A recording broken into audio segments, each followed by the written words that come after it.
మరి ఈ ఊబకాయం స్థూలకాయం వల్ల ఇతరత్ర ఎలాంటి వ్యాధులు వస్తాయి? ఊబకాయం స్థూలకాయం పెరగడం వల్ల డయాబెటీస్ వ్యాధి, షుగర్ వ్యాధి రావచ్చు, ఫెరాలిసిస్ పక్షవాతము రావచ్చు, అలాగే గుండె జబ్బులు వచ్చే అవకాశం ఉంది బరువు పెరగడం వల్ల. అందువల్ల బరువు నియంత్రించుకోవాల్సిన అవసరం ఉంటుంది, తగ్గించుకోవాల్సిన అవసరం ఉంది. దీనికి కాను ఈ విధంగా ఆహారం తీసుకుంటూ ఈ రెస్ట్రిక్షన్స్ తీసుకుంటూ, అంతేకాకుండా శారీరకంగా మరి ఎలాంటి ఎక్సర్సైజ్ చేయాలి. చాలామంది వాకింగ్ అని చెప్పేసి అంటుంటారు.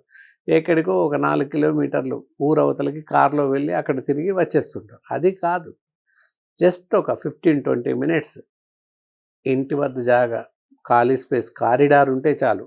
ఒక అరగంట ఉదయం లేచి నడవండి, 5 గంటలకు లేవండి, నడవండి అరగంట సేపు. మళ్ళీ మార్నింగ్ బ్రేక్ఫాస్ట్ తర్వాత 10 నిమిషాలు నడవండి, మధ్యాహ్నం భోజనం తర్వాత 10 నిమిషాలు నడవండి, అలాగే రాత్రి భోజనం తర్వాత 10 నిమిషాలు నడవండి. ఈ విధంగా వాకింగ్ చేస్తే సరిపోతుంది.